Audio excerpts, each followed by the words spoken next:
आजच्या व्हिडिओमध्ये आपण पाहणार आहोत अळूचं फतफतं। पावसाळ्यात आवर्जून घरोघरी केली जाणारी हे अळूचं फतफतं। छान पद्धतीने आपण अळूचं फतफतं बनवलेलं आहे। इथे मी भाजीची अळू घेतलेली आहे, बघू शकता। असे पोपटी दांडे असणारी अळू ही भाजीची अळू असते आणि जे लालसर दांडे असतात चॉकलेटी ती खाजरी असते आणि हिची पानं सुद्धा मऊ असतात, अगदी लुसलुशीत। तर छान अशी भाजी ही लगेच शिजते, अगदी झटपट होणारी ही अळूची भाजी। इथे मी अळूच्या भाजीचे दांडे कापून ठेवलेले आहेत, बघू शकता। हे लालसर नाही आहेत तर पोपटी रंगाचे आहेत आणि इथे मी अळूची पानं कापून घेत आहे। तोपर्यंत नमस्कार, माझ्या चॅनलमध्ये तुमचं खूप खूप मनापासून स्वागत आहे। व्हिडिओ शेवटपर्यंत पहा आणि व्हिडिओ आवडल्यास व्हिडिओला एक लाईक करा, सबस्क्राईब करा।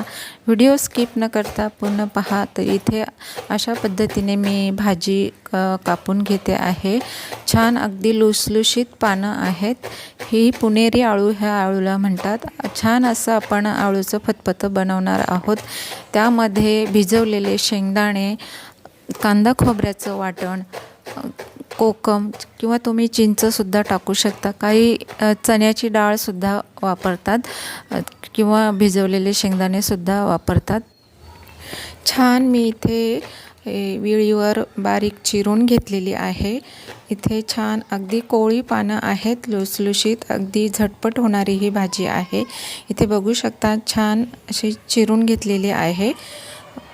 इथे दांडे कापून घेतलेले आहेत, अगदी हिरवेगार दांडे असतात आणि कोवळे लुसलुशीत आहेत।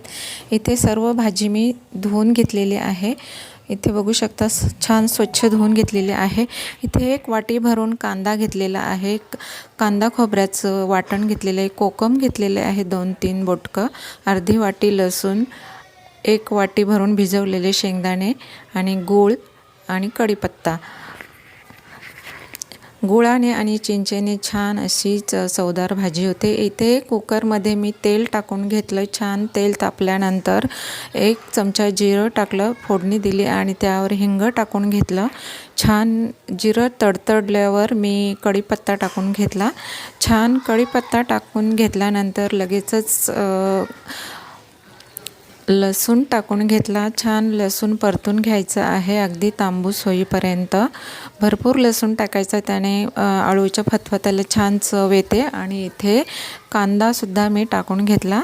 इथे कांदा छान परतून घ्यायचा आहे। सर्व साहित्य छान अगदी तांबूस होईपर्यंत परतून घ्यायचं आहे।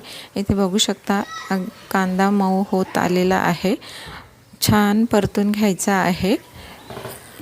इथे मी लाल तिखट टाकून घेते। इथे 1 चमचा लाल तिखट टाकून घेतलं, हळद अर्धा चमचा, धनिया पावडर अर्धा चमचा, जिरा पावडर अर्धा चमचा टाकून घेते आणि लगेचच मीठसुद्धा टाकून घेते, त्याने लगेच आपला कांदा शिजला जातो। तर इथे मीठसुद्धा टाकून घेते आणि इथे मी खोबरंसुद्धा लगेच मसाल्यावर टाकून घेणार आहे। कांदा खोबऱ्याचं वाटण छान शिजून घ्यायचं आहे। इथे बघू शकता छान कांदा खोबऱ्याचं वाटण आणि इथे कोकमसुद्धा टाकून घेतला। छान असं परतून घ्यायचं आहे। इथे छान परतून झालेला आहे, अगदी छान भाजून झालेला आहे। इथे आपण भिजवलेले शेंगदाणे आणि लगेच आपण कापून घेतलेले अळू कुकरमध्ये टाकून घ्यायचे आहे। छान अळूचं फतफतं अगदी छान टेस्टी लागतं। तुम्ही भातासोबत किंवा भाकरीसोबतसुद्धा खाऊ शकता, खूप छान लागतं। इथे मीठ टाकून घेतलं आणि झाकण लावून ठेवलं। 2 मिनिट आपण वाफ काढून घेणार आहोत, त्याने भाजी एकदम मऊ होणार आहे। तर इथे मी झाकण ठेवणार आहे आणि झाकण ठेवलं।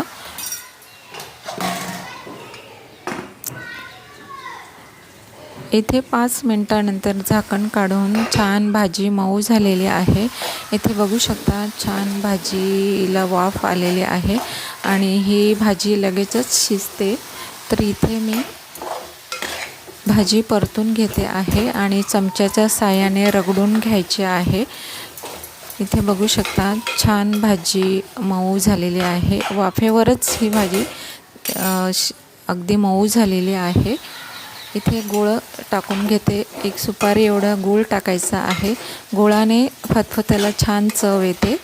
तर इथे गूळ टाकून घेतला आणि छान भाजी परतून घेतली। चमच्याच्या साहाय्याने छान रगडून घ्यायचे आहे आणि पुन्हा एकदा मी झाकण ठेवलं 5 मिनिट आणि परत एकदा वाफ काढून घेतली आणि इथे छान भाजी आपली मऊ शिजलेली आहे। आता इथे मी पातेलीमध्ये गरम पाणी करत ठेवलेलं आहे, गरम पाणी टाकून घेणार आहे। भाजीमध्ये शक्यतो गरम पाणीच टाकायचं। छान भाजी परतून झालेली आहे आणि इथे पाणी टाकून घेते आहे।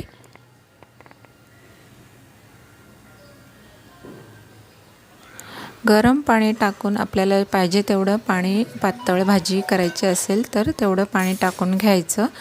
इथे पाणी टाकून घेतलं आणि इथे मी कुकरचं झाकण लावून 2 ते 3 शिट्ट्या काढून घेणार आहे। इथे कुकरचं झाकण लावून घेतलं आणि 2 ते 3 शिट्ट्या काढून घेते। इथे बघू शकता छान आळूचं फतफतं आपलं रेडी झालेलं आहे। छान असा वास येतो आहे, खूप छान झालेला आहे। काही लोक शिजल्यानंतर फतफत्याला फोडणी देतात, मी अगोदरच फोडणी दिली होती भाजीला।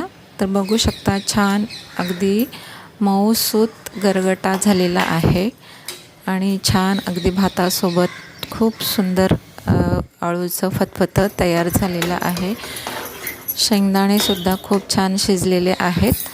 इथे बघू शकता खूप छान आळूचं फतफतं तयार झालेला आहे। व्हिडिओ आवडला असेल तर व्हिडिओला एक लाईक करा, सबस्क्राईब करा आणि इथे मी डिशमध्ये आळू काढून घेते आहे। बघू शकता खूप छान दिसत आहे।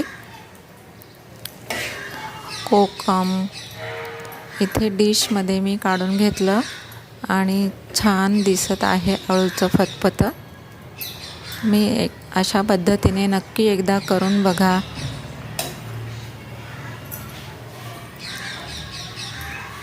छान बघा आळूचं फतफतं आवडल्यास नक्की एक लाईक करा।